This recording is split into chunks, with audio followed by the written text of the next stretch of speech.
sekalian yang berbahagia, alhamdulillah kita sudah sama-sama mengirimkan doa kepada almarhum.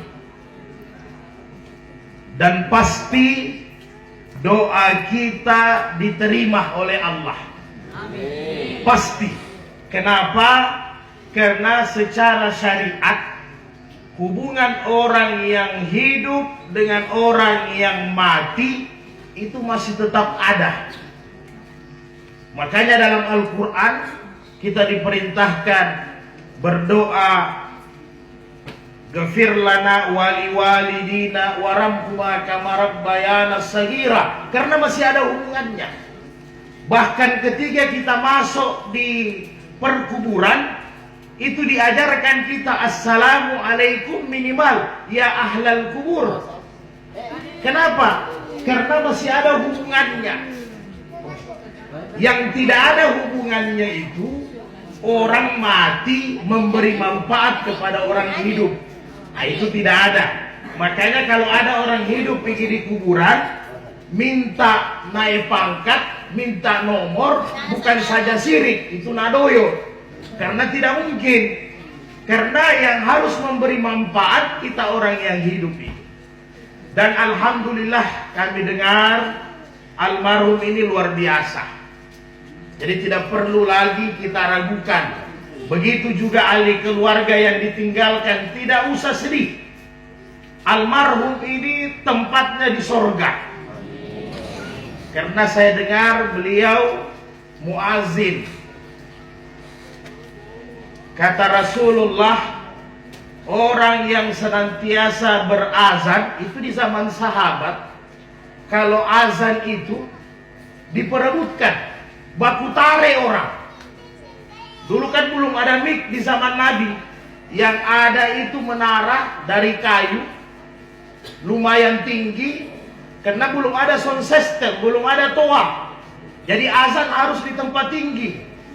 Maka kalau waktu salat, itu sahabat Nabi baku tare, baku dorong. Kenapa? Semua mau azan. Karena Nabi sudah sampaikan dalam hadis-hadis sahihnya bahwa orang yang azan itu suaranya siapapun yang dengar bagaimanapun jauhnya, bahkan wala sajar, wala hajar, semua batu-batu, pohon-pohon membacakan pengampunan kepada orang yang berazan. Subhanallah. Makanya mereka berebutan. Bahkan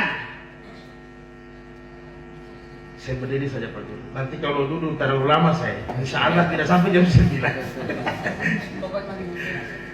Bahkan kata Nabi, jadi kita harus belajar bermuji-muji orang yang meninggal. Sangka baik kita itu adalah doa. Bahkan kata Nabi, al-muazzinuna, orang yang berazan sering azan itu kata Nabi, maka apa? Orang yang azan itu atwalun nasi yaumal qiyamah, a'naqa yaumal qiyamah. Orang yang sering azan itu nanti di hari kemudian ada tandanya di leher karena sering keluarkan suara azan. Maka apa? Dia paling banyak mendapatkan rahmat di hari kemudian. Makanya sahabat itu kalau sudah waktu azan, waktu belum ditunjuk tukang azan, itu baku tarik, baku dorong. Semua mau azan. Nah, tadi Bapak sudah sampaikan di dalam, kalau kita sekarang nanti habis azan baru pergi di masjid. Nah, masih bagus kalau habis azan. Nah, ya masih bagus kalau masbuk, Bu. Ada juga tidak mau datang. Jadi luar biasa ini pahala yang didapat ini Bapak. Banyak sekali. Apalagi umur itu sudah standar. 62 tahun lebih sudah boleh lah itu, sudah lumayan. Pasti beliau ini 100% husnul khatimah. Nah, kemudian Bapak dan Ibu sekalian, pertanyaannya adalah kita yang masih hidup ini deh, berimba kita ini, ya, kita yang masih hidup ini, artinya almarhum sudah selesai, sudah aman, sudah tenang.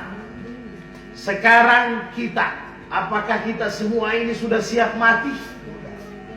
Kemudian apakah persiapan kita sudah cukup untuk memasuki sorga? Sudah cukup untuk bekal kita di kubur? Itu pertanyaan yang besar. Jadi kalau mati tidak usah kita naik ke mati. Nama kurang nanti kita ini semua kita mati. Hanya persoalannya ini perjalanannya panjang sebagaimana orang musafir. Butuh persiapan, butuh akomodasi yang cukup. Karena kalau kehabisan tidak boleh bawa WA. Tidak boleh minta transfer lagi. Tidak boleh kirim rekening. Karena la taziru waziratan wizra ukhra. Manusia di hari kemudian bertanggung jawab dengan bekalnya masing-masing. Jadi doa-doa yang kita kirim itu yang paling meringankan, memudahkan. Tapi karena Allah Maha Adil, siapa yang berbuat maka dia yang bertanggung jawab. Nah, ini yang persoalannya. Di dunia ini kita rasakan kesibukan luar biasa. Apalagi ibu-ibu, capek. Mau cari gas 3 kilo, setengah mati, dia tahu kemana dia. Kan begitu kan? Kayaknya ini gas ada dia punya kaki. Susah dapatnya. Beginilah kita punya negara ini. Harus banyak sabar. Tadi Petramax sudah naik. So 17.000 barangkali. Nah, mungkin bisa jadi yang subsidi tidak lama naik lagi. Hebat juga caranya penguasa. Sedikit-sedikit dia bagi. Dia bagi dulu bansos, baru dia kasih naik harga. Supaya tidak nagado kita. Memang harus sabar kita. Tapi bagaimana susahnya kita rasakan di dunia ini, masih ada kesempatan. Kalau tiba-tiba malaikat Israel sudah datang di hadapan kita, mau apa? Ini yang repot. Maka berulang-ulang Allah ingatkan, alhaakumut takasur. Kamu sibuk memperbanyak harta, sibuk mencari harta. Apakah dapat banyak atau dapat sedikit, kalian terlena seolah-olah hidup tidak ada ujungnya. Padahal ada batasnya. Inilah pentingnya kita hadir takziah seperti begini. Ternyata ada finisnya. Tidak abadi, tidak kekal kita. Hatta zurtumul makabir. Nanti kita sadar, ternyata saya sudah ada di dalam kubur. Nanti kita sadar ketika kita dalam keadaan nazak, dalam keadaan sakaratul maut. Ini sudah ditenggorokan. Apa yang bisa kita buat? Iza balagatit taraqi, ketika roh ini sisa-sisa di tenggorokan. Wakila, dikatakan, ditanya sama orang yang hebat, yang kuat, yang lalai. Wakila man rak, siapa yang mau tolong kau miuleh? Apakah kalau sudah di tenggorokan begini masih bisa diundur? Masih bisa dipending? Tidak bisa lagi Pak Guru. Ditantang kita sama Allah.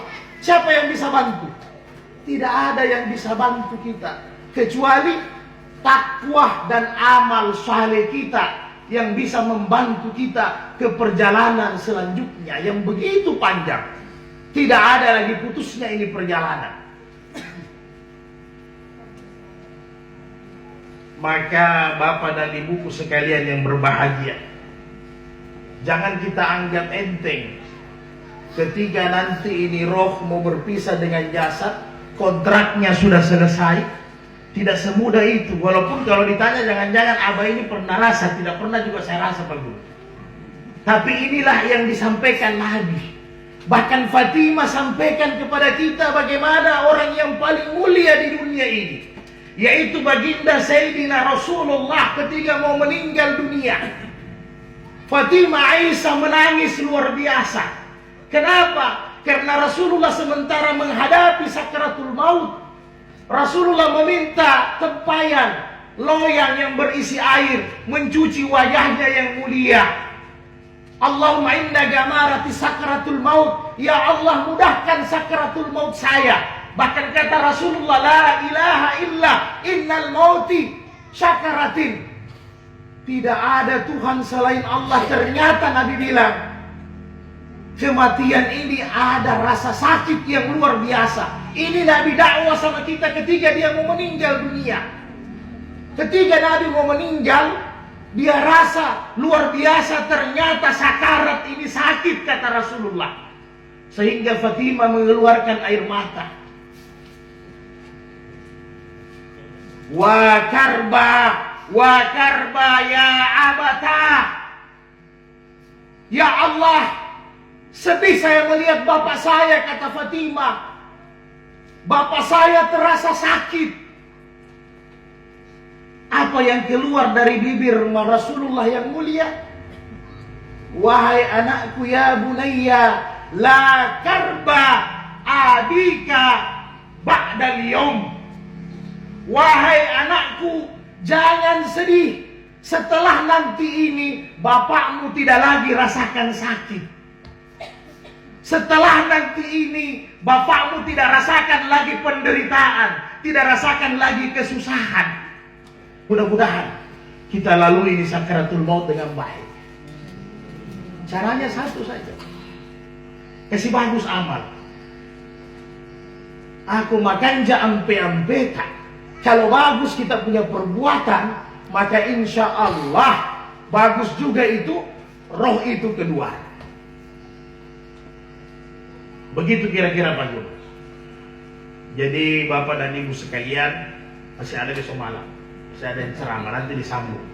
Paling tidak kita kurangi lucu-lucu dulu, supaya kita semangat, ada oleh-oleh pulang. Karena kalau di tempat takziah begini jangan dulu cerita proyek, jangan dulu cerita macam-macam. Yang jelas jangan cerita MBG dulu. Jadi sekarang ini seolah-olah tidak ada takutnya manusia, seolah-olah dia hidup selamanya. Bayangkan luar biasa. Ini pengadaan sepatu bot saja miliaran Pak Guru. Di mana makanannya pantas leri ya Mumbai japi leri ya japi. 19.000 sebenarnya harus dipotong tiap hari. Jadi kalau kita hitung-hitung 10.000 saja dipotong 9.000 itu manipulasi 135 miliar. Kalau sapi 15 juta satu ekor. Jadi wajar kalau per hari bisa dapat sampai ratusan miliar dibagi-bagi. Ya mudah-mudahan tidak ada kita dapat impasnya. Bahkan kata Rasul dalam hadis-hadis sahih, Allah melaknat seseorang yang mencuri baidah 1 biji telur. Bayangkan 1 biji telur. Bagaimana kalau triliunan telur? Ini dicari protein yang paling murah, telur. Kita nandasa masyarakat setengah mati cari telur. 70.000 satu rak jadinya. Luar biasa. Tidak ada rasa takutnya manusia. Tidak ada rasa takutnya. Tidak ada rasa malu, tidak ada rasa takut. Seolah-olah tidak ada pertanyaan di hari kemudian. Maka Bapak dan Ibu sekalian yang berbahagia, saya mengajak diri saya dan kita semua. Karena tidak ditahu leh. Sebentar pulang ini siapa? Ini malaikat Israel lompat di rumahnya siapa? Yang jelas mudah-mudahan bukan saya. Komi-komi dulu. Nah, kita tidak tahu. Mau atau tidak mau, siap atau tidak siap, tetap. Kalau dia sudah ada ya, halo bos, minta maaf leh. Komi punya jatah lagi. Karena pasti dia lompat-lompat ini. Ini saya lihat lagi asik dia di Tonggolo Tutu, yang di atas sana. Ini otis agak aman-aman sedikit. Jadi hati-hati, tidak ditahu di lorong apa lagi nanti dia bagi. Yang penting kita siap. Yang penting kita siap. Alhamdulillah meninggalnya juga masih Zulhijjah ini. Iya, masih akhir Zulhijjah. Subhanallah. Itu yo Asyahrul Haram, salah satu bulan yang mulia itu. Nah, meninggal di bulan Zulhijjah dengan amal saleh yang begitu banyak, luar biasa, luar biasa. Kemudian kepada keluarga yang ditinggalkan, menangis, meneteskan air mata boleh. Jadi jangan nanti ada yang menangis keluarga dilarang menangis, menangis tidak apa-apa. Rasulullah itu anaknya Ibrahim menangis, habis air matanya keluar. Ditegur sama sahabat, kenapa bisa begitu ya Rasul? Itu tanda kasih sayang. Silahkan, tapi yang tidak boleh, ada batasannya. Darabal hududah, menampar-nampar pipi. wasakkal juyuba, merobek-robek pakaian, wada'at da'a jahiliyah, berteriak, orang selatan bilang gora-gora. Nah, itu yang tidak boleh, apalagi kalau berteriak mate kopa niga pandreka. Nama temo komiule, siapa yang kasih mangande yakui? Itu tidak boleh siri. Menangis boleh, silahkan, tidak apa-apa. Apalagi seorang istri itu biasanya sampai 40 hari sampai 4 bulan masih sedih. Saya sudah rasakan juga anak saya sebelum Ramadan meninggal. Kita sudah pelihara 26 tahun. Meninggal sampai sekarang saya masih rasa sedih. Apalagi ibunya. Begitulah kita kalau kehilangan. Wajar itu. Tapi ingat, orang yang ditimpa musibah dia istirja, inna lillahi wa inna ilaihi raji'un, maka ibu dan keluarga sudah dibangunkan istana Baitul Hamdi nanti di hari kemudian. Sudah ada istananya di sana kalau kita sabar. Asabru sadmatal ula, sabar itu pada pukulan yang pertama. Ketiga kena musibah, kita langsung inna lillahi wa inna ilaihi raji'un. Jangan baguling-guling dulu topi kepala baru inna lillah. Itu maksudnya yang pertama kita serahkan. Karena saya meninggal, siapapun akan seperti almarhum ini. Kalau ada amanahnya almarhum, diselesaikan. Tapi amanah yang baik. Karena ini amanah juga. Ada orang mau meninggal tulis, nanti kalau saya meninggal, di kuburku putar lagu dangdut. Atau kasih picah telur, atau potong ayam putih di atas kuburku. Itu tidak boleh. Berdosa kita kalau tunaikan. Karena itu menyangkut kesirikan, tauhid. Tapi amanah-amanah yang baik wajib kita tunaikan. Utamanya muamalahnya, utang piutangnya diselesaikan semua dengan baik. Karena roh ini di antara mu'allakas samawati wal ard, tergantung antara, artinya belum sampai bagus kalau masih ada muamalahnya, masih ada utang piutangnya. Alhamdulillah hujan rahmat, mudah-mudahan kita semua mendapatkan rahmat dari sisi Allah Subhanahu wa taala, pulang ke tempat keluarga kita masing-masing dalam keadaan selamat, sehat walafiat. Al-afwa minkum. Subhanallah bihamdi, subhanallah bihamdika, asyhadu an la ilaha illa anta, nastaghfiruka wa natubu ilaik. Subhana rabbika rabbil izzati amma yasifun, wa salamun alal mursalin, walhamdulillahi rabbil alamin. Bismillahirrahmanirrahim. Alhamdulillah, Allahumma salli ala Muhammad. Allahumma ghafir lahu warhamhu wa'afihu wa'fu anhu. Allahumma inna na'udzubika min azabil jahannam wa na'udzubika min azabil kubur wa na'udzubika